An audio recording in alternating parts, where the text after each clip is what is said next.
During World War II, the Nazis built a world of shadows, underground fortresses, secret tunnels, hidden labs and vaults filled with stolen treasures and terrifying experiments. For years, these places stayed buried, until one discovery after another revealed just how far the regime was willing to go. Tonight, we explore the 20 most chilling finds ever uncovered from Nazi Germany, relics of fear, cruelty, and ambitions that still haunt history. 20. The Haigerloch Reactor Cave. How close Hitler came to the unthinkable. In the quiet town of Haigerloch, tucked beneath a church and hidden inside a carved-out rock chamber, lies one of the most terrifying reminders of how close Nazi Germany came to rewriting history. A nuclear reactor, secret, crude, but far more advanced than anyone wanted to admit at the time. By 1944, as cities burned and armies collapsed, German physicists, including some of the most brilliant minds of the century, were moved into a converted beer cellar beneath the cliffs of Haigerloch. Their mission wasn't theoretical. It wasn't academic. It was a race to unlock nuclear power before the Allies did. Inside this underground cave, illuminated only by dim bulbs and surrounded by thick stone walls, scientists assembled an experimental reactor they believed could change the outcome of the war. Uranium cubes, heavy water from Norway, transported under gunfire, sabotage, and dead bodies. Steel rods suspended from a lattice, hanging like some horrific industrial chandelier. Piece by piece, they lowered the uranium blocks into a cylindrical tank filled with heavy water, trying to coax a chain reaction into existence. If they succeeded, even partially, the consequences would have been catastrophic. Hitler didn't need a finished bomb. He only needed a breakthrough, something to restore fear, something he could weaponize. But the project was plagued by shortages, bombings, and desperation. Heavy water shipments were intercepted or destroyed by Norwegian resistance fighters. Resources dried up, time ran out. Yet the truth is chilling. They were closer than anyone imagined. When the U.S. ALSO's mission stormed into Haigerloch in April 1945, they didn't find scraps. They found a nearly complete experimental reactor. The uranium was real. The apparatus was functional. The scientists were still running calculations. And the chain reaction? It was on the edge of achievement. American intelligence officers dismantled everything: the reactor, the rods, the heavy water containers, and shipped it all out under armed guard. They sealed the cave. They interrogated the physicists. They classified the files, because they understood exactly what they had found. The blueprint of a nightmare that almost happened. Today, the cave survives as a museum, quiet and cold, with the original reactor structure reconstructed exactly as it was discovered. Visitors stand beneath the haunting lattice of suspended uranium cubes and realize this wasn't science fiction. This wasn't a rumor. This wasn't an overblown legend. This was Nazi Germany on the brink of nuclear power, a regime built on genocide, terror, and delusion, inches from discovering a technology that could have devastated continents. The Haigerloch Cave remains one of the most chilling what-ifs of the entire war. 19. The Berlin Flak Towers, the concrete monsters that refused to die, rising above Berlin like titans of stone. The Flak Towers were among the most intimidating structures Nazi Germany ever built. Not bunkers, not shelters, fortresses. Gigantic slabs of reinforced concrete shaped into near indestructible monoliths that still haunt the city's skyline today.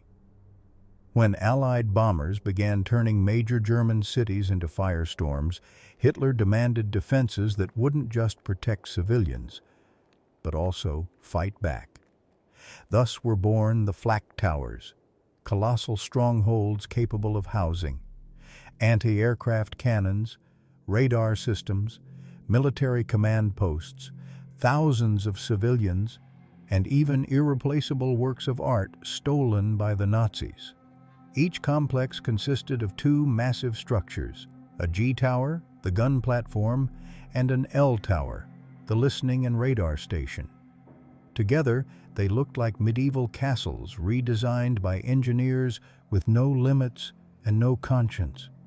These towers were so heavily reinforced that even today, demolition crews struggle to break them apart. Engineers poured meters-thick concrete, enough to resist direct hits from Allied bombs. The roofs alone, massive slabs weighing thousands of tons, supported batteries of 88-millimeter cannons firing at Allied aircraft.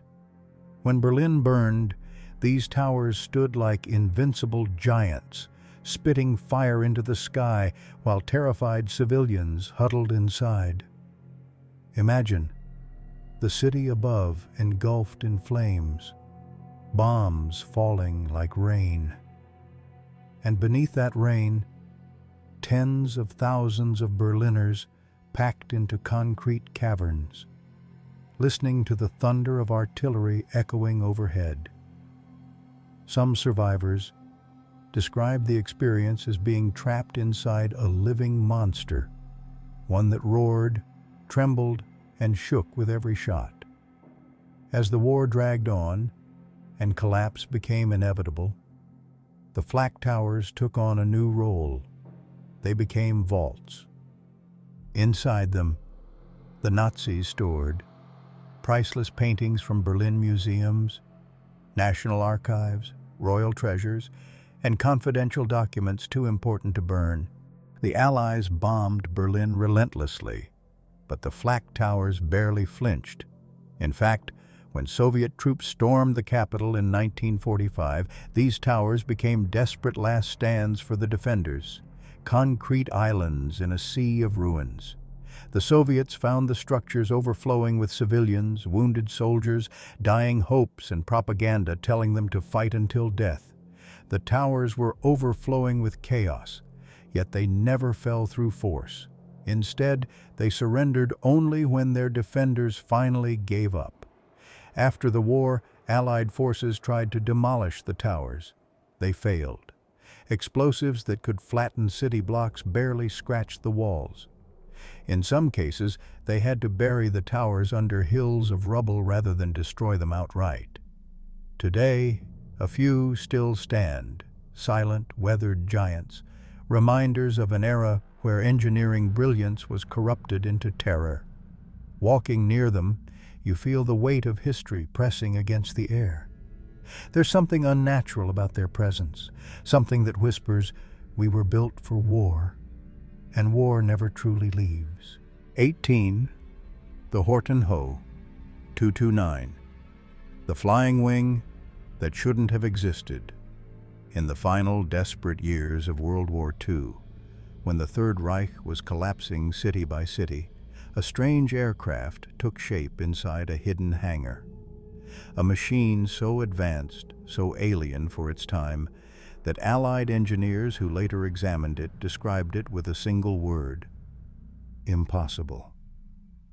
This was the Horton Ho 229, Nazi Germany's first jet-powered flying wing, a stealth aircraft, before the word stealth even existed.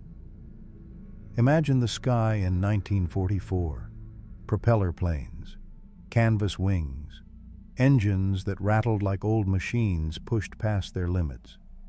And then imagine something else passing overhead.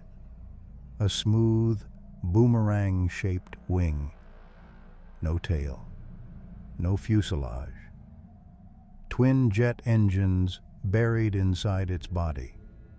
A sound more like a modern fighter jet than anything from its era. It looked like it had fallen from another century. The aircraft was designed by the Horton brothers, two obsessive aviation pioneers who spent years dreaming of a plane that would slice through the air with minimal resistance. Their concept was radical: eliminate the tail, eliminate drag, and let the entire aircraft be one giant wing. When the Luftwaffe saw early drawings, they didn't laugh. They said, "Build it." And soon, inside a makeshift workshop, technicians assembled the prototype using plywood blended with charcoal powder to absorb radar waves, steel tubing shaped into an aerodynamic skeleton, and Junkers jet engines, the same ones used in the Me-262, the world's first operational jet fighter. The result was terrifyingly ahead of its time. Flight tests showed incredible speed and maneuverability. A bomber variant was projected to hit London at nearly 1,000 kilometers per hour, too fast for Allied fighters to intercept. But the most disturbing part? Modern radar tests on surviving components revealed that the Ho-229 did reduce radar signatures. It wasn't perfect stealth, but it was close. Close enough that had Germany produced it in significant numbers, the skies above Europe might have changed forever. But time wasn't on their side. As Allied forces swept through Germany in 1945, they captured an incomplete Ho-229 Phi-3 prototype. The hangars were abandoned, the blueprints scattered, the dream unfinished. Engineers from the United States were stunned. This wasn't wartime improvisation. This was decades ahead of anything flying at the time. So the Americans shipped the prototype out of Europe and locked it inside a classified facility for analysis. Some say the aircraft directly inspired the modern B-2 Spirit stealth bomber, a flying wing with an eerily familiar silhouette. Today, the only surviving Horton Ho-229 sits in the Smithsonian storage facility, not on public display, not fully assembled. Just a ghost from a war that pushed technology far past its limits. Looking at it, one thought always comes to mind. If the war had lasted a little longer, would skies over Europe have been filled with these things? A weapon that didn't look German, didn't look Allied, didn't even look human. Just a dark wing cutting silently across the sky. 17. Wolf's Lair, the underground fortress built for a man who trusted no one. Hidden deep inside the dense, mist-soaked forests of Gierwosch, Poland, lies one of the most chilling remnants of Nazi Germany's paranoia, the Wolf's Lair, the first command center Adolf Hitler used on the Eastern Front. From the outside, nothing more than concrete ruins swallowed by moss. But beneath the silence lies a world built on fear, secrecy, and the expectation of assassination at any moment. This wasn't a simple headquarters. It was a fortress engineered for a man convinced the world was trying to kill him. Spread across a vast area, the compound housed dozens of bunkers, each one armored with up to 8 meters of reinforced concrete, wrapped in camouflage netting, and surrounded by minefields carefully hidden under fallen leaves. The deeper you went, the more obvious it became. This place wasn't made for living. It was made to survive. Hitler lived here like an underground ghost, emerging only to bark orders or listen to reports from the Eastern Front. Massive anti-aircraft batteries constantly pointed toward the skies, ready to fire if even a shadow crossed above the forest. The Nazis left nothing to chance, or so they believed. Even today, visitors say the air is strangely heavy. The silence feels unnatural, as if the forest still remembers. But the most terrifying aspect of the wolf's lair wasn't its weapons or walls. It was its design to self-destruct. Hidden among the tunnels and concrete mazes were explosive systems rigged to obliterate the entire complex if Soviet forces got too close. Some corridors were built specifically to funnel invading soldiers into kill zones. Others were meant to collapse instantly, trapping intruders in crushing darkness. The wolf's lair wasn't only a headquarters, it was a giant booby trap. And yet even this fortress couldn't stop what came next. On the 20th of July, 1944, the unthinkable happened inside these very walls. Colonel Klaus von Stauffenberg placed a bomb beneath the wooden conference table during a military briefing. His goal? Kill Hitler and end the war. The explosion tore through the bunker, ripping the room apart. The floor shook, the windows shattered, the conference hut disintegrated. But Hitler survived, bruised, burned, and more paranoid than ever. In the hours that followed, the wolf's lair transformed into something even more sinister. Security doubled, new barriers were built, mines were repositioned. Every shadow, every officer, every movement became suspect. No one ever knew who Hitler trusted, maybe no one at all. When the Soviet army finally approached the region in early 1945, the Nazis carried out their final plan. They detonated the hidden explosive charges, turning the once mighty fortress into a shredded landscape of crushed concrete and twisted rebar. The sky filled with dust. Trees splintered. Bunkers collapsed like dying beasts. What remains today looks less like ruins and more like the skeleton of something monstrous. Walking through the rubble, you can still see scorched walls, cracked stairwells that lead to nowhere, and rooms that seem to breathe dread. Massive blocks of concrete, some the size of trucks, lie flipped upside down from the force of the explosions. The wolf's lair stands today as a broken reminder of a regime built not on strength, but on fear. 16. The Riese Complex, the giant the Nazis tried to bury alive. Hidden deep within the misty, brooding Owl Mountains of southwest Poland lies one of the most unsettling and mysterious megastructures ever attempted by Nazi Germany. A sprawling underground world known only by its code name, Riese, meaning giant. Even today, explorers who enter those tunnels describe the same feeling. A cold breath of dread, like the mountain itself, is exhaling. Between 1943 and 1945, as Germany began to realize the war was slipping away, the SS launched one of its most secret, most desperate, and most horrifying construction projects. Using tens of thousands of forced laborers from nearby concentration camps, they carved directly into the mountains, drilling through solid rock with the ambition of creating a colossal subterranean fortress. The scale was insane. The cruelty behind it, even worse. No one knows exactly what Riese was supposed to be, and that's what makes it so disturbing. Some historians believe it was planned as a last-stand headquarters for Hitler and the Nazi High Command, a safe haven protected from Allied bombings and hidden so deeply underground that it could have served as the Reich's shadow capital. Others argue it was meant for something even more ominous, the development of advanced weapons, possibly nuclear research, or secret aircraft that could turn the tide of the war. But the truth?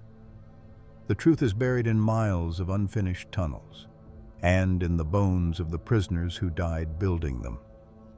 Inside the mountains, construction expanded into cavernous halls high enough to fit entire factories. Concrete walls 3 meters thick were poured by hand in total darkness. Ventilation shafts were carved upward through layers of rock. Rail tunnels were installed underground, as if the Nazis planned to run trains directly beneath the mountains. Yet, despite all this, the project was never completed. Why? Because Riese was swallowing human lives faster than the Nazis could build it. Forced laborers worked in freezing conditions with minimal food, no safety gear, and constant abuse from guards. Cave-ins, explosions, starvation, disease. Thousands died in agony and were buried in unmarked pits around the mountain. Many bodies were never recovered. And then, as Allied forces advanced in 1945, the Nazis stopped the project abruptly. They tried to destroy documents, hide equipment, and seal some tunnels. Some entrances were blown up, others were abandoned as if the crews fled overnight. When the Soviets finally reached the Owl Mountains, they found something terrifying in its incompleteness.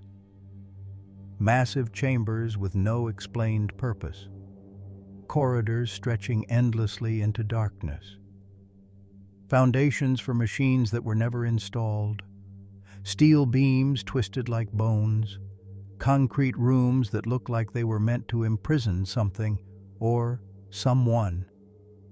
To this day, Riese feels frozen in time. Like a nightmare the Nazis began constructing, and then fled before it woke up. Archaeologists, historians, and thrill-seekers have explored huge sections of the complex, but even now, much of Riese remains sealed, collapsed, or undiscovered. Ground-penetrating radar has revealed voids beneath the mountains that no one has entered in over 80 years. What were they really building down there? A fortress? A bunker city? A weapons lab? Or something more catastrophic? The truth lies buried under tons of stone, a secret the Nazis never finished, never used, and never wanted the world to uncover. 15. Die Glocke, the bell that should not exist. Among all the shadows cast by Nazi Germany's secret projects, none is more disturbing, or more debated, than Die Glocke. The bell. A device whispered about in interrogation rooms, hidden reports, and the trembling testimonies of scientists who claimed they saw something they were never meant to see. A machine so strange, so unlike anything else in the war, that even today, historians argue about whether it was a failed experiment, a misunderstood prototype, or a weapon far ahead of its time. What everyone agrees on is this: something was built, something dangerous, and something went missing. The story begins near the Czech border, inside a highly restricted SS research zone known for testing exotic technologies. Witnesses, guards, engineers, forced laborers, described a huge metallic object shaped like a bell, coated in ceramic tiles and connected to thick cables and cooling systems. Inside it, they said, were two counter-rotating cylinders filled with a mysterious glowing substance that scientists called Serum 525, a violet metallic liquid stored in lead-lined containers. When activated, Die Glocke emitted intense vibrations, blinding blue light, waves of radiation so strong they killed plants, animals, and sometimes the researchers themselves. Even SS officers refused to get close. Some claimed the bell distorted gravity. Others swore it warped time, bent metal, or made objects melt. The truth, we will never know, because the project was classified war decisive, and then vanished completely. As the Third Reich collapsed, the SS executed or silenced anyone who knew too much. Documents were burned, witnesses disappeared, and Die Glocke itself, this massive, impossible machine, was evacuated in total secrecy. Some say it was flown to South America, others believe it was taken to a hidden bunker in the Alps. A few insist the Americans seized it during Operation Paperclip and buried all evidence. But the hardest question remains: why was it built? Historians suggest the bell might have been a prototype related to anti-gravity propulsion, high-energy particle research, or advanced aircraft technology. But for many, the most chilling theory is also the simplest. The bell wasn't a machine designed to win the war. It was designed to change the world. And if even half the testimonies are true, then the Nazis came terrifyingly close to discovering something they were never supposed to touch. A technology so unstable that its tests killed more people than it helped. Today, nothing remains at the site except concrete foundations and a strange reinforced structure nicknamed the Henge, believed by some to be a test rig for Die Glocke. No documents, no blueprints, no recovered parts. Just a story and a void where a machine should have been. Some think that means the bell never existed. Others believe it means it's still out there, hidden, waiting. 14. Hidden art in the Altaussee salt mine, the Museum of Stolen Souls. Deep in the Austrian Alps, carved beneath towering cliffs and icy winds, lies a place that looks innocent at first glance. A salt mine, silent and cold. But inside was once a vault of nightmares. Altaussee became the beating heart of one of the largest art thefts in human history. A secret Nazi museum built for a future where Hitler imagined himself ruling the world. As Allied forces closed in on Germany, the Nazis scrambled to hide the priceless treasures they had looted from across Europe. Paintings, sculptures, manuscripts, anything of cultural or spiritual value was taken. And some of the most extraordinary pieces ever created ended up buried underground in this mountain of salt. Entering the mine was like stepping into a frozen cathedral. Massive chambers carved from white crystal, endless corridors stretching into blackness. Silence so heavy it felt like a warning. Inside these caverns, the Nazis stored masterpieces that entire civilizations considered sacred. The Ghent altarpiece, works by Vermeer, Rembrandt's, Michelangelo's, entire national collections stolen and stacked like cargo. They built wooden scaffolds, temperature-controlled alcoves, protective walls, an underground museum designed to survive the apocalypse. But the darkest part isn't what they stored. It's what they planned to destroy. As Germany's defeat became inevitable, a chilling order circulated through Nazi leadership. If the Allies got too close, blow the mine. Blow everything inside. Let centuries of human creativity vanish in dust. 8 massive bombs were placed inside the mountain, each one powerful enough to collapse entire galleries. If detonated, the blast would have buried the world's greatest art forever under millions of tons of rock. And yet, the unthinkable didn't happen.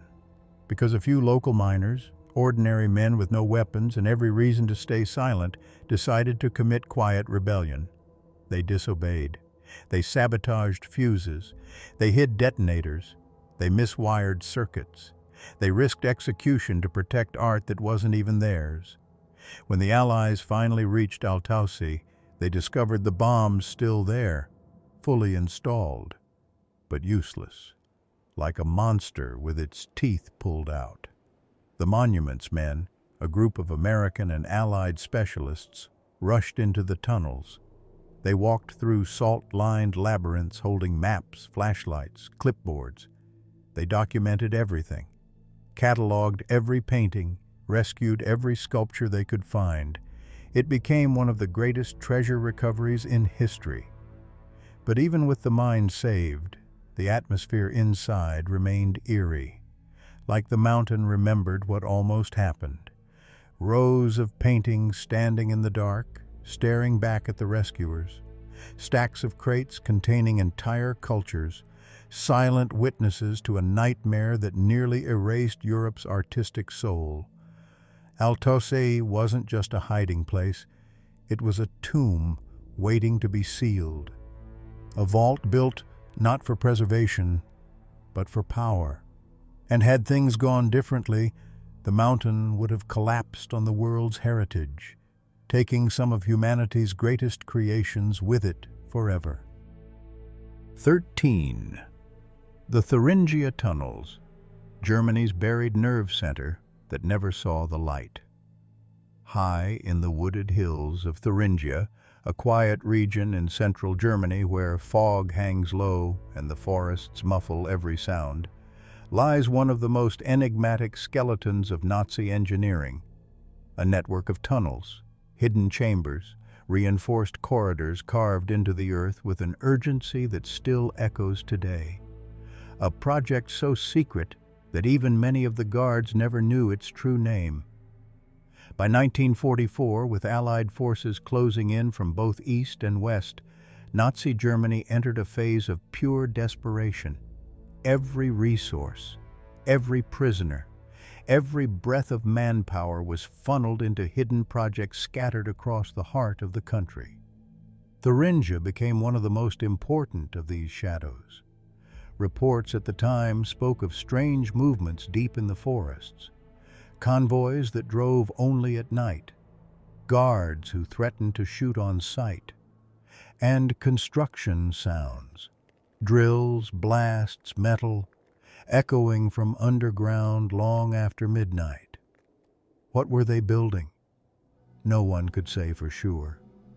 When the Allies entered the region in 1945, they expected resistance, maybe secret labs, maybe a bunker network ready for a last stand.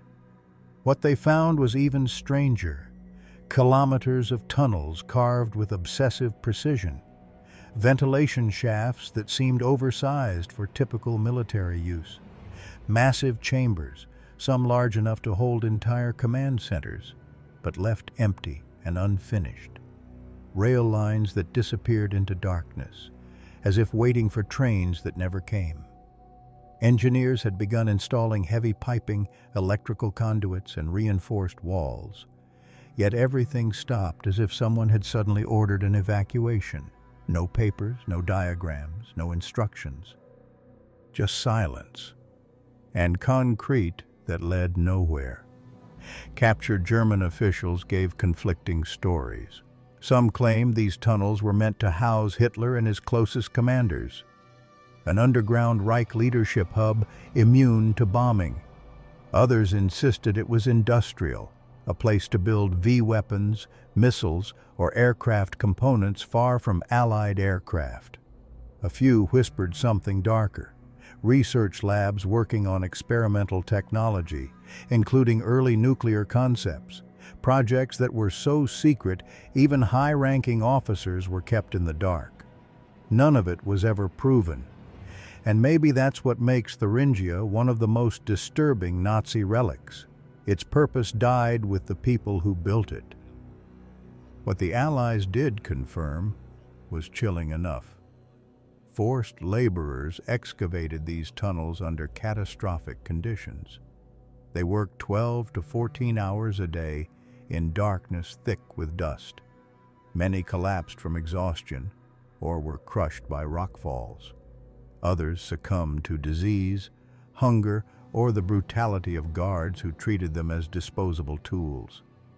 By the time American and Soviet troops surveyed the sites, the human cost was impossible to ignore. Wooden bunks still sat in damp corners where prisoners slept, if you can call it sleep. Rusting equipment remained where it had been abandoned in panic. Partial blueprints, half-installed machines, and unfinished ventilation shafts hinted at a plan too rushed and too secret for even its creators to finish. These tunnels weren't a refuge. They weren't a laboratory. They weren't even a fortress. They were an unfinished dream of a dying empire, a place where the Nazis tried to move their future underground, only to abandon it as the world closed in. Today, many entrances have collapsed or been sealed for safety. Others remain hidden in forest undergrowth, their exact locations forgotten or intentionally erased. But the cold wind that blows through the surviving passages still carries the same question. What exactly were the Nazis building here? A new headquarters? A superweapon? Or something the world was never meant to discover? Whatever the truth, the Thuringia tunnels stand as a silent monument to a regime scrambling in the dark, and the thousands who paid the ultimate price for its secrets. 12. The Amber Room, the treasure that vanished into darkness. Among all the mysteries tied to Nazi Germany, none is as hypnotic or as haunting as the disappearance of the Amber Room, a masterpiece of glowing gold, shimmering amber, and intricate carvings. It was once called the eighth wonder of the world. A room so radiant that visitors said stepping inside felt like entering sunlight made solid. And then, during the war, it vanished. But its beauty is only half the story. Its disappearance, and everything tied to it, is what makes the Amber Room one of the most chilling enigmas of World War II. Originally a gift from Prussia to Tsar Peter the Great, the room became a symbol of imperial power in Russia. Floor-to-ceiling amber panels, sculptures made of rare stones, gold leaf detailing, mirrors designed to catch candlelight and make the room sparkle like a flame. It was priceless, sacred, irreplaceable. When Nazi forces invaded the Soviet Union in 1941, they knew exactly what they wanted. The Amber Room was dismantled piece by piece, packed into crates, and transported to Königsberg Castle in East Prussia. And that is where history stops. And the nightmare begins. For a brief moment, the room was put on display for Nazi officials. But as the Eastern Front collapsed, the Germans panicked. Bombings intensified. Soviet armies drew closer. And then, sometime between 1944 and early 1945, the Amber Room disappeared.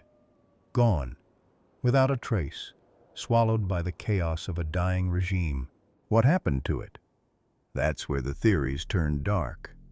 Some believe the Nazis buried it deep underground in a hidden bunker protected by booby traps and sealed behind tons of concrete. Others think it was loaded onto a ship evacuating Königsberg, a ship that later sank into the freezing Baltic Sea. And then there are the stories that feel more like curses than history. Treasure hunters who died mysteriously after getting close to clues, historians who suffered sudden accidents, officials involved in moving the room who ended up dead under strange circumstances. Is it coincidence, superstition, or something darker tied to the treasure itself? For decades, explorers searched abandoned mines, collapsed tunnels, and forgotten bunkers across Germany, Poland, and Russia. Every discovery led to another dead end. Every promising lead dissolved into myth. Even when a reconstructed Amber Room was unveiled in 2003, the world knew one thing: it was a tribute, a replica, a shadow of the original. Because the real Amber Room, the one touched by emperors, stolen in war, and swallowed by chaos, has never been found. Was it destroyed? Hidden? Waiting somewhere underground for someone reckless enough to crack open its tomb? Whatever the truth is, the Amber Room remains one of history's most chilling reminders that beauty, in the wrong hands, can become a curse. 11. Subterranean munitions in the Harz Mountains, Germany's hidden factories of desperation. Deep beneath the forests of the Harz Mountains, where the light barely touches the ground and the air feels ancient, lies one of the most disturbing remnants of Nazi Germany's final months. A world carved underground in total secrecy. Tunnels, factories, workshops, all hidden beneath tons of stone, not to protect workers, not to preserve infrastructure, but to keep the war machine alive, no matter the cost. By 1944, Allied bombers had crushed Germany's industrial heart. Cities were gone, factories burned, production lines shattered. So the Nazis made a choice that still chills historians today. They moved the war underground.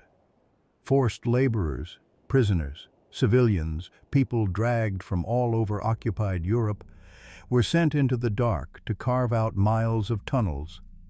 They worked with pickaxes, with rusted drills, with bare hands when tools broke. No ventilation, no safety, no mercy. Inside these caverns, the Nazis built makeshift assembly lines for weapons, tank components, explosives, anything they could rush to the front. Rail tracks ran deep into the tunnels, carrying supplies in and bodies out. American troops arriving in April 1945 described the scene like something out of a nightmare.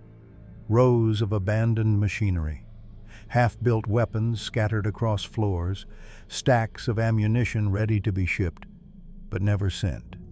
The echo of dripping water in corridors that stretched farther than flashlights could reach.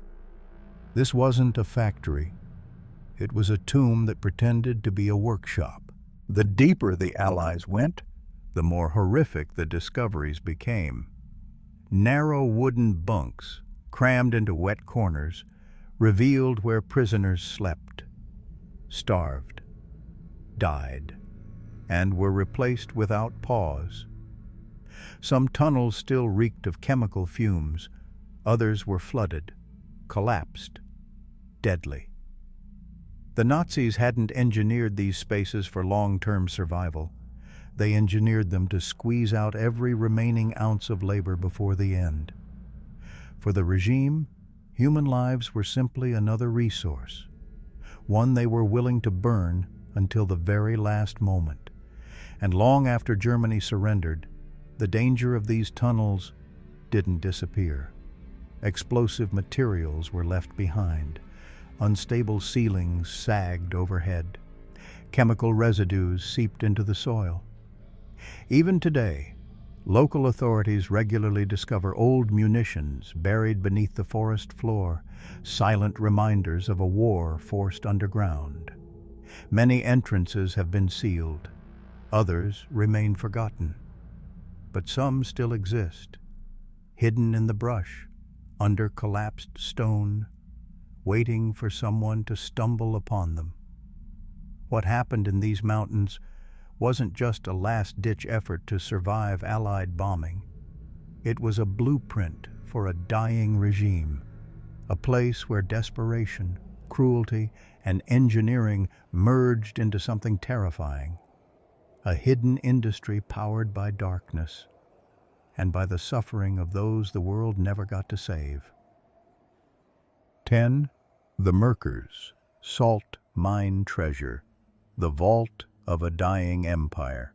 In April 1945, as Nazi Germany collapsed and its cities burned, one of the most disturbing discoveries of the entire war was made deep underground, hundreds of meters beneath the quiet German town of Merkers, a salt mine, cold, silent, endless. But inside its frozen tunnels lay something far more sinister than minerals, the financial heart of the Third Reich. As Allied troops advanced, Nazi officials panicked. They knew the end was coming. They knew Berlin would fall. So they did what desperate regimes always do. They hid everything: gold bars, silver bullion, stacks of foreign currency, priceless artworks ripped from museums across Europe, personal belongings of families sent to concentration camps, wedding rings, jewelry, gold dental fillings, heirlooms that would never return to their owners. All of it dragged underground, all of it stuffed into the belly of a mine designed to swallow secrets. When U.S. forces entered the tunnels on April 7th, what they found didn't look like a treasury. It looked like a crime scene.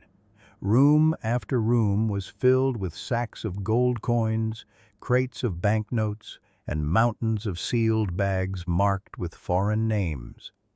The deeper they went, the worse it got. They found entire pallets of confiscated valuables, items that once belonged to families who never made it out of the camps. Every object was a story. Every ring had a name. Every coin had an owner. Every crate was a silent witness to theft, deportation, and death. And then came the artwork. Hidden between the glittering piles of gold were paintings by masters like Michelangelo, Vermeer, Rubens, and Van Eyck. Cultural treasures stolen from across the continent, packed away like loot in a pirate's cave. The scale was overwhelming. By the time the inventory was complete, Allied investigators realized they hadn't uncovered a stash. They had uncovered the Reich's entire economic skeleton. Billions in today's currency. General Eisenhower himself came to the mine to see it with his own eyes. Not because of the treasure, but because of what the treasure represented. A system built on plunder, a war financed by theft, a regime so desperate to survive that it buried its stolen wealth underground like a dying dragon protecting its hoard. Once recovered, the treasure became crucial evidence in prosecuting Nazi officials. Photos taken inside the mine, piles of gold teeth, wedding rings, and family heirlooms became some of the most chilling documents of the Holocaust's economic machinery. Today, the Merkers mine remains one of the most horrifying places ever uncovered, not because of what it hid, but because of what it revealed. A reminder that behind every war crime, behind every order, behind every atrocity, there were victims whose last possessions ended up in the darkness of a salt mine. 9. U-864, the submarine whose cargo still poisons the sea. In February 1945, as Nazi Germany was collapsing, a single submarine slipped out of port under a veil of secrecy. Its mission wasn't to attack. It wasn't to escape.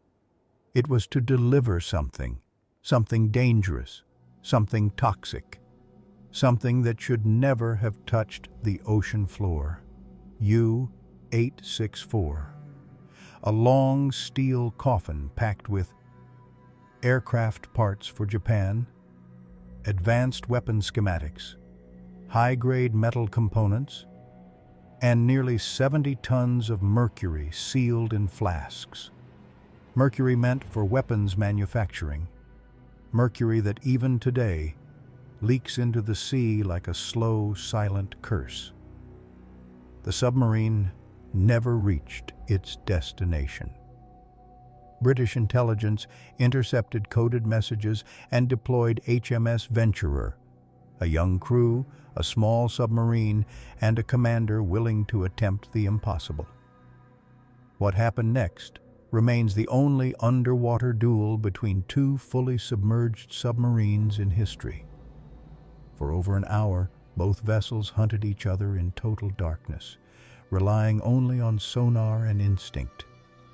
No daylight, no escape, just a deadly cat-and-mouse game beneath the freezing Norwegian waves. Then, 4 torpedoes, 4 trails of bubbles cutting through the deep. One hit, then another. U-864 cracked open like an eggshell. In seconds, the submarine broke apart and fell silently into the abyss. taking its crew and its poisonous cargo with it. For decades, nobody knew exactly where it rested, until 2003, when sonar scans revealed a twisted metal carcass lying on the seabed off the island of Fedje. But what terrified investigators wasn't the wreck itself. It was what surrounded it. A shimmering cloud of mercury droplets leaking slowly into the water. The containers had ruptured. The ocean bed was contaminated. Wildlife carried traces of the poison. Sediment samples showed levels so high that authorities were forced into action. The discovery of U-864 wasn't just the uncovering of a wartime grave. It was the awakening of a threat, one still active 80 years later. Norway faced an impossible decision. Raise the wreck, seal it, leave it untouched, raise it, and the mercury could spill into the ecosystem. Leave it, and it continues leaking, silently poisoning marine life. Seal it, and hope the sea never breaks through the barriers. In the end, engineers planned to entomb the submarine under tons of protective materials, creating an underwater sarcophagus to contain a disaster created before most people alive today were even born. U-864 is more than a wreck. It's a reminder that the war didn't end cleanly. Some of its dangers are still out there, rusting, leaking, and poisoning the present, a ghost of the Third Reich that still harms the living. 8. The Nazi gold train, the ghost convoy that refuses to die.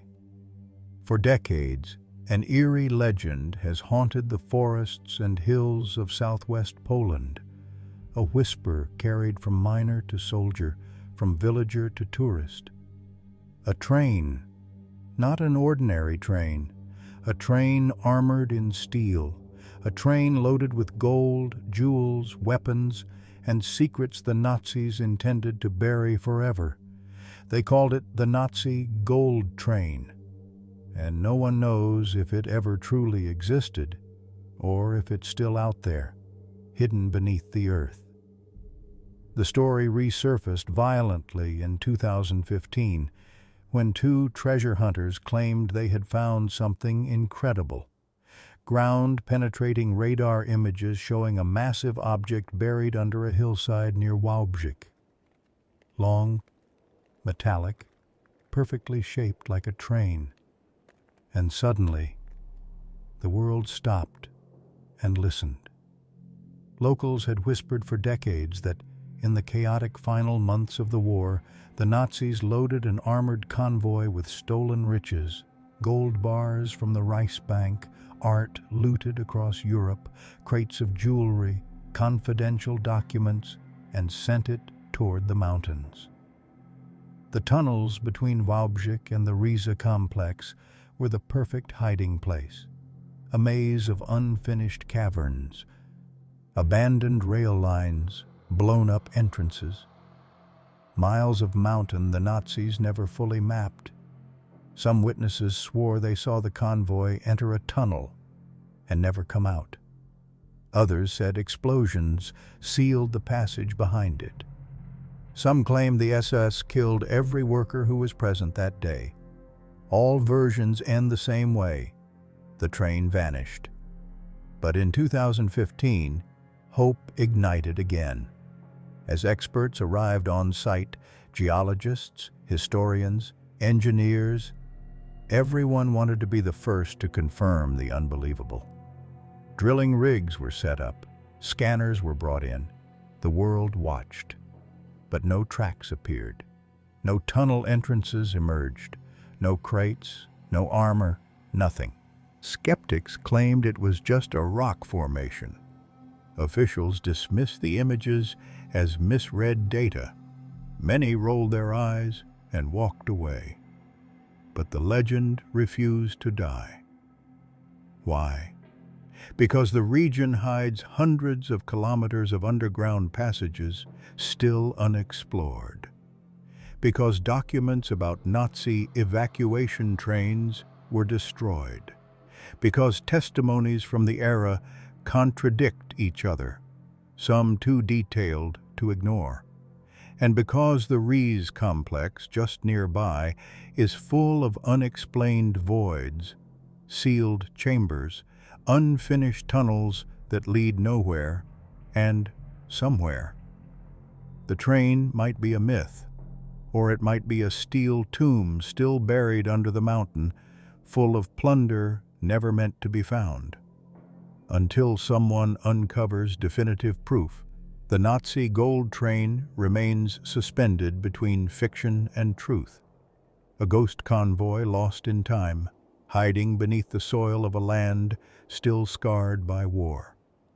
One thing is certain: legends don't survive 80 years without a reason.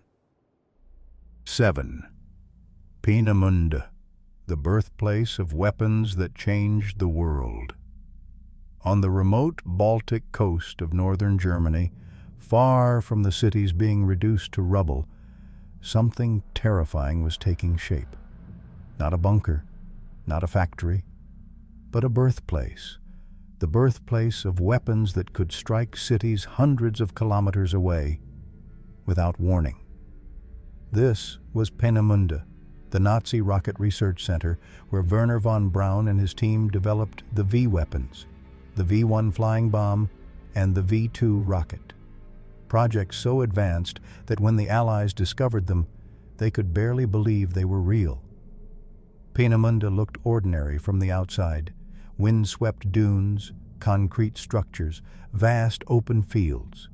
But beneath the surface, it was a laboratory of the future. The Nazis didn't need faster planes. They wanted something else. A weapon that didn't need a pilot. A weapon that could fly on its own. A weapon that could hit London without ever crossing the Channel in person. And so, in 1942, the world's first long-range missiles were created. The V-1 was a crude but deadly flying bomb, a pulse jet engine, a buzzing sound like a chainsaw in the sky. And then, silence, the signal it was about to fall. But the V-2, that was something the world had never seen before. A rocket, a ballistic missile, a weapon that soared into the edge of space before diving toward its target at supersonic speed. No sound, no warning, no defense. It hit before you even knew it had been launched. The technology was decades ahead of its time. Gyroscopes, guidance systems, liquid fuel engines powerful enough to reach 100 kilometers altitude. It was science fiction, created in a place built on suffering. Because behind Peenemunde's brilliance was something darker: forced labor. Thousands of prisoners from concentration camps worked under brutal conditions to assemble rockets in underground factories like Mittelwerk. Starved, beaten, buried alive in tunnel collapses. Killed when they were no longer useful. For the Nazis, human lives were just components, replaceable parts in the war machine.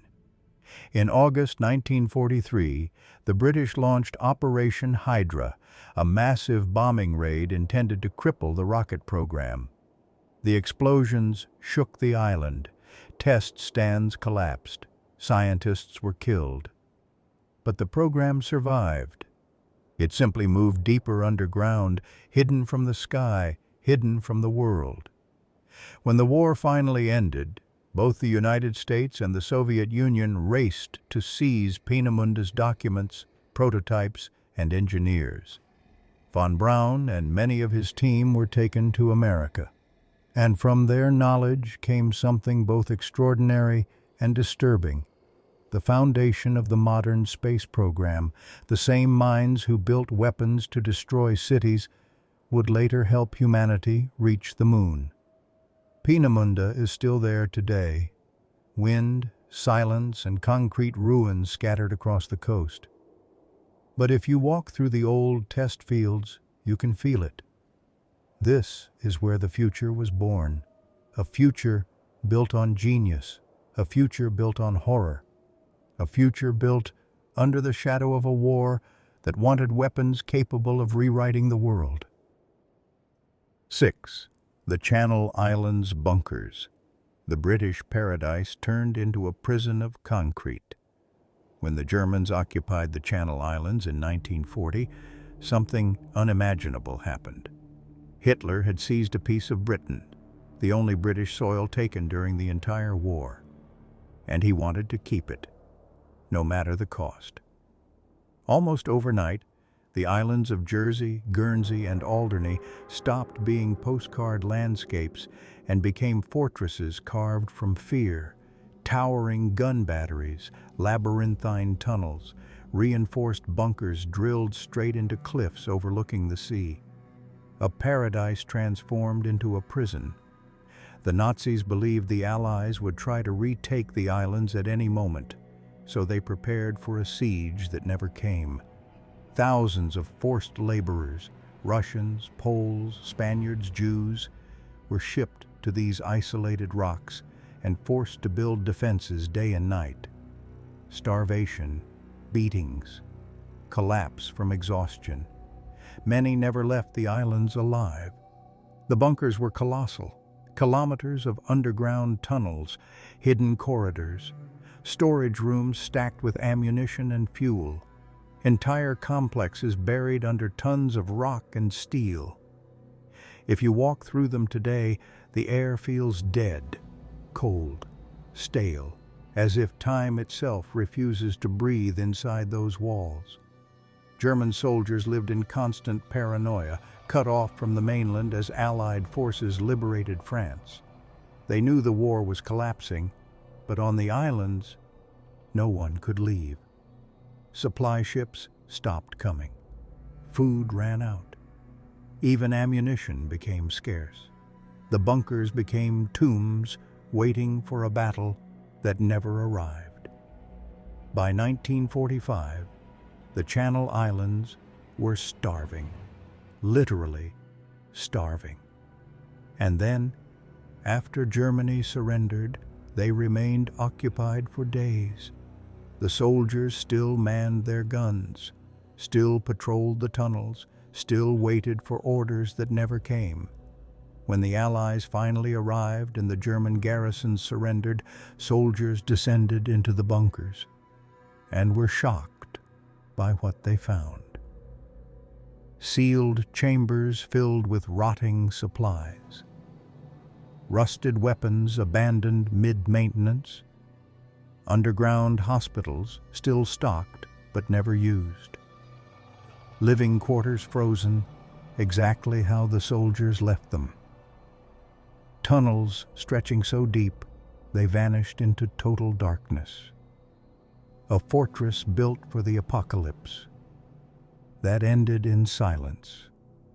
Today, the bunkers still stand, some preserved as museums, others hidden in forests or cliffs, slowly decaying but not forgotten.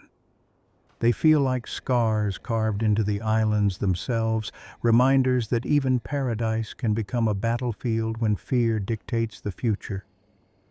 These bunkers weren't just military structures.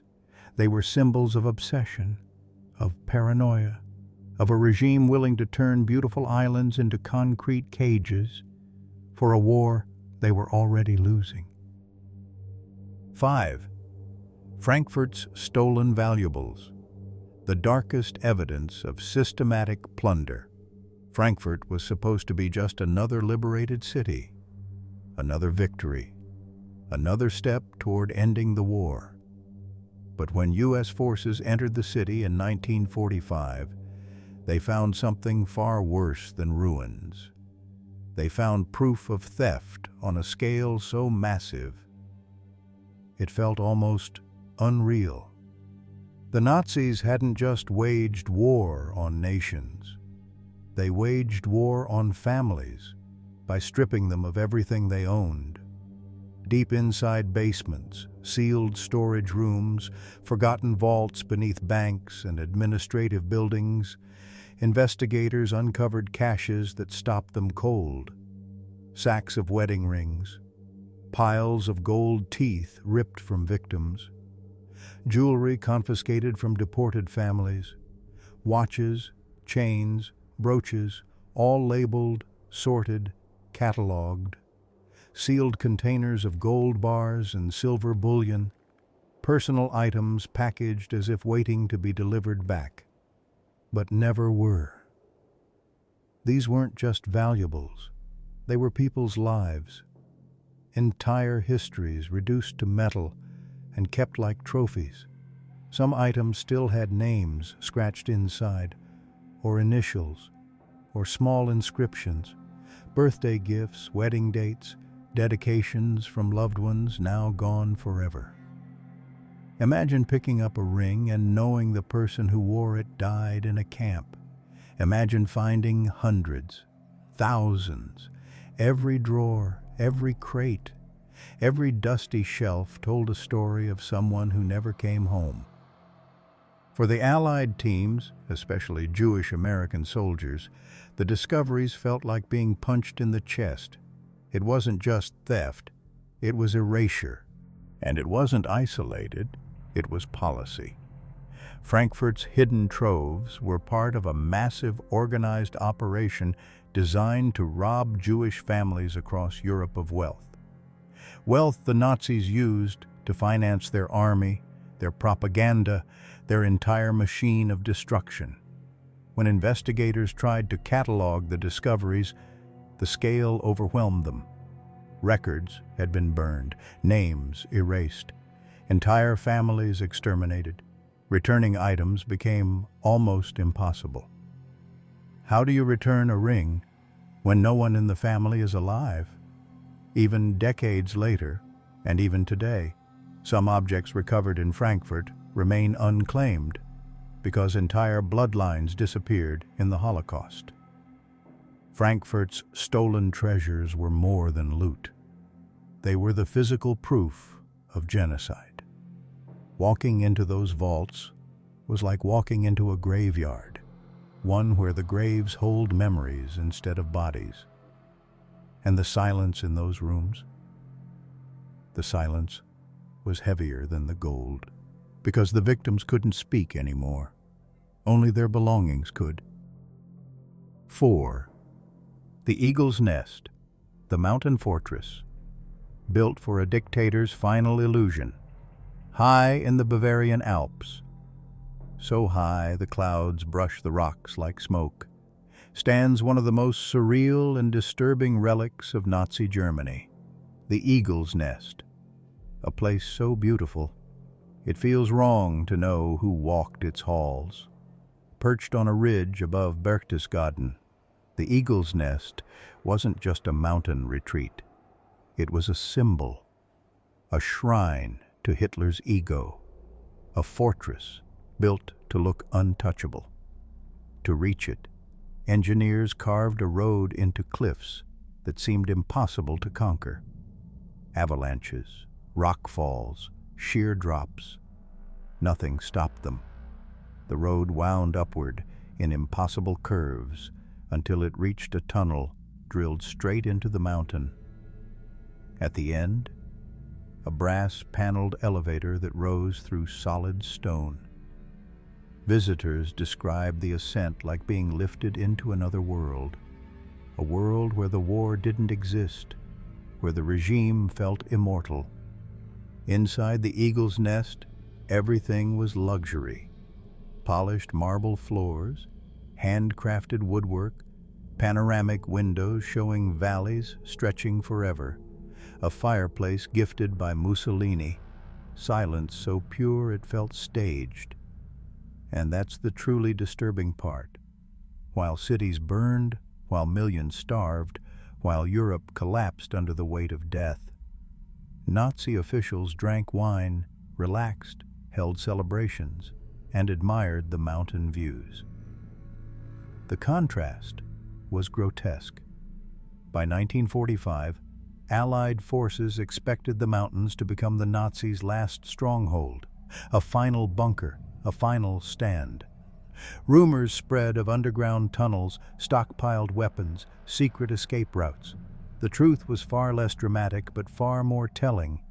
When troops arrived, they found abandoned villas, shattered bunkers, empty guard posts, no heroic last defense, no loyal final battalion, just the remains of a leadership that had already fled. The Eagle's Nest itself survived the bombings almost untouched. It stood quiet, immaculate, like a ghost of the regime, a museum of denial. Soldiers found propaganda material, documents, private rooms left mid-packing, reminders that even as the world collapsed, Nazi leaders still imagined a future where their power continued. That illusion didn't survive long. In the years that followed, parts of the surrounding Obersalzberg complex were destroyed, others decayed. But the Eagle's Nest remained, a monument suspended between beauty and horror.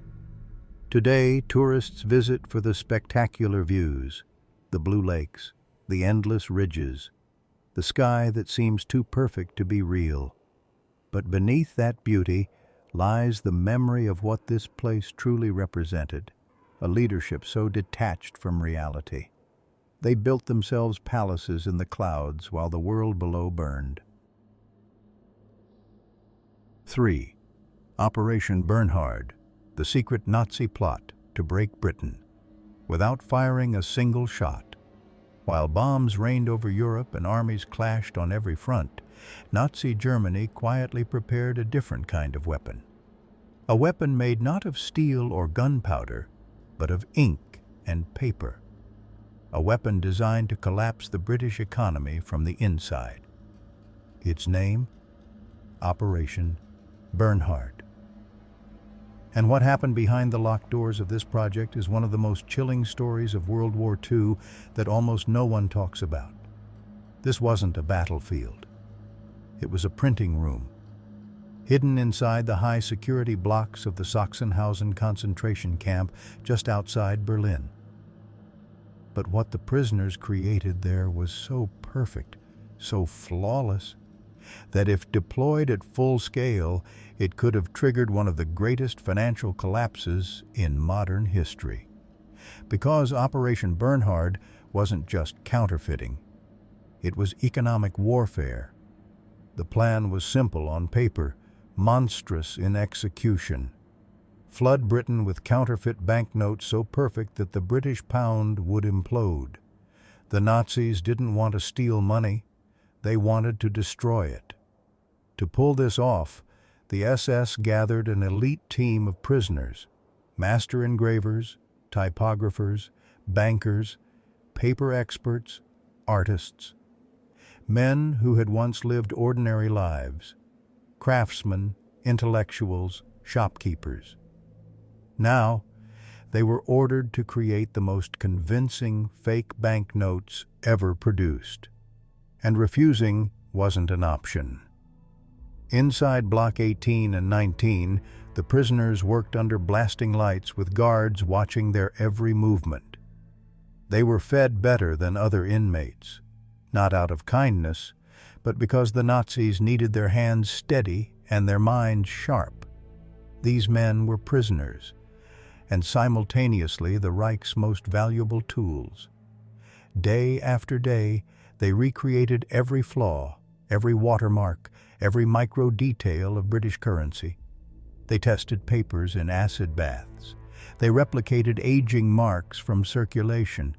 They learned how to mimic the exact fiber patterns of British cotton-based notes. And the result? Perfect, untraceable, disturbingly flawless. By 1945, they had produced what would be worth hundreds of millions of dollars today. A mountain of fake pounds that could have wiped out Britain's financial stability. But the true horror of Operation Bernhard wasn't just its target. It was the fate waiting for the men forced to make it possible. The SS never intended to let them live. Once the operation was complete, the plan was to execute every prisoner involved and erase every trace of the program. They were producing the very currency that would pay for the bullets killing them. As Allied forces closed in, panic spread among the guards. Machines were dismantled, documents burned, and crates of counterfeit notes were transported in trucks toward the Austrian Alps, some thrown into lakes, others hidden in caves, lost to history. But the most chilling discovery would come after the war. When Allied investigators searched the region, they found caches of notes packed into metal boxes, perfect and crisp as the day they were printed. They found printing plates that still smelled of ink. They found equipment so advanced it stunned even British intelligence. And they found testimonies, diaries written by the prisoners themselves, chronicling the psychological torture of becoming the Reich's forgers, knowing that when the last note was printed, their lives would likely end. Some counterfeit notes even entered circulation. They fooled banks. They fooled merchants. They fooled professionals who handled money every day. Operation Bernhard had come terrifyingly close to succeeding. Today, many of these counterfeit notes are stored in archives, still almost indistinguishable from the real thing. They serve as a reminder. Sometimes the most dangerous weapons aren't dropped from planes or fired from guns, but printed behind locked doors. 2. Dora Mittelbau, the death factories buried beneath the mountains. Hidden under the shadowy slopes of the Harz Mountains in central Germany lies one of the most horrifying places the Nazis ever built. A world carved out of rock, soaked in darkness, and fueled by human suffering. Dora Mittelbau. On the surface, it looked like nothing more than quiet forest and hills. But beneath the ground was hell, a massive underground complex where thousands of prisoners were forced to build some of Nazi Germany's most advanced weapons, including the V-2 rockets meant to strike London from the stratosphere. No sunlight, no fresh air, no escape. Just endless tunnels choking dust and death. When the Allies discovered Dora in 1945, what they found looked less like a factory and more like a graveyard disguised as one. Let's go back to how this nightmare was born. After Allied bombers targeted Germany's surface factories, the Nazis realized they needed to move their most valuable projects underground, deeper, hidden, protected from the sky. So they chose a mountain. Inside it, they carved more than 20 kilometers of tunnels. Cavernous hallways lit by flickering lamps. Chambers big enough to house entire rocket assembly lines. Underground rails to transport parts. Ventilation systems that barely functioned. And makeshift barracks carved directly into the stone, and into this suffocating maze, they threw their labor. Prisoners. Tens of thousands of them, dragged from Buchenwald, Gross Rosen, and other camps, chained together, beaten, starved, then shoved underground like disposable tools. They slept inside the tunnels. They died inside the tunnels. They were buried inside the tunnels. Dora wasn't designed to keep them alive. It was designed to replace them. Men worked 12 to 18 hours a day, breathing dust so thick it coated their lungs like cement. Explosions shook the galleries. Cave-ins crushed bones. Toxic fumes from early rocket engines poisoned entire crews. Prisoners described Dora as a place where the dead outnumbered the living. And they weren't exaggerating. Thousands perished from exhaustion, disease, torture, starvation, and punishment for even the smallest mistake. Some were hanged inside the tunnels to terrorize the others, their bodies left swinging in the stale air as warnings. To the Nazis, the V-2 rocket was a miracle weapon. To the prisoners, it was a death sentence. When American forces finally reached Dora in April 1945, The sight froze even battle-hardened soldiers. Partially assembled, V-2 rockets lay scattered across the cavern floors. Test stands dripped fuel. Technical drawings covered tables as if the engineers had fled minutes earlier. And nearby, mass graves.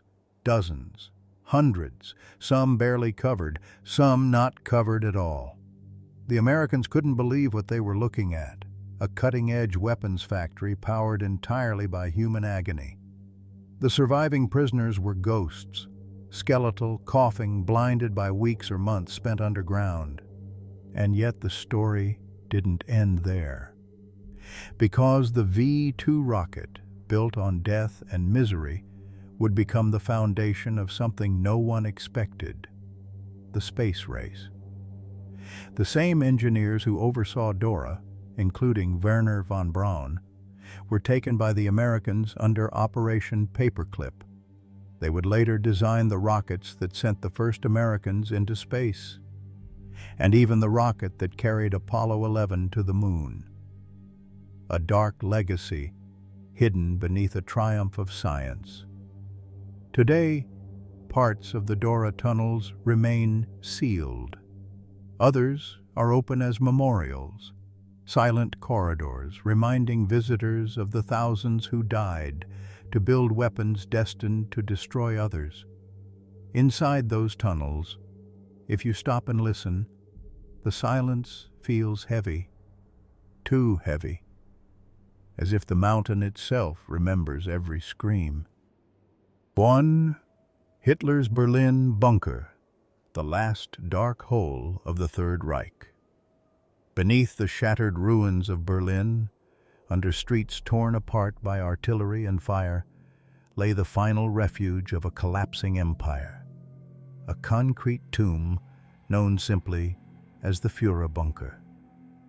From the surface, there was nothing left to see, just rubble, smoke, and the distant thunder of Soviet guns closing in. But underground was the last chapter of Nazi Germany. Paranoid, hopeless, and sealed off from reality. The bunker was built in layers between 1936 and 1944, a maze of reinforced corridors hidden beneath the old Reich Chancellery. Thick walls, steel doors, filtered air, designed not for comfort, but for survival. It was a tomb constructed for a regime that refused to admit it was already dead. By early 1945, as Soviet forces pressed into the city, the bunker filled with high-ranking officials, secretaries, guards, and propaganda officers. Maps covered the walls, phones rang endlessly. Reports came in from fronts that no longer existed. Inside these cramped rooms, you could feel the air tightening, a suffocating mix of cigarette smoke, fear, and denial. Hitler retreated deeper into this underworld as Berlin burned above his head. He held meetings that lasted minutes, not hours. He stared at maps like they were lying to him. He issued orders to divisions that had already been destroyed. Reality never entered the bunker. Only desperation did. Those last days were a slow-motion collapse.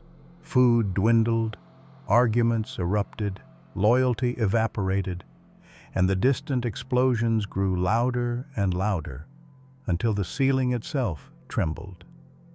In the bunker's dimly lit hallways, whispers spread, escape routes, suicide plans, last-minute betrayals.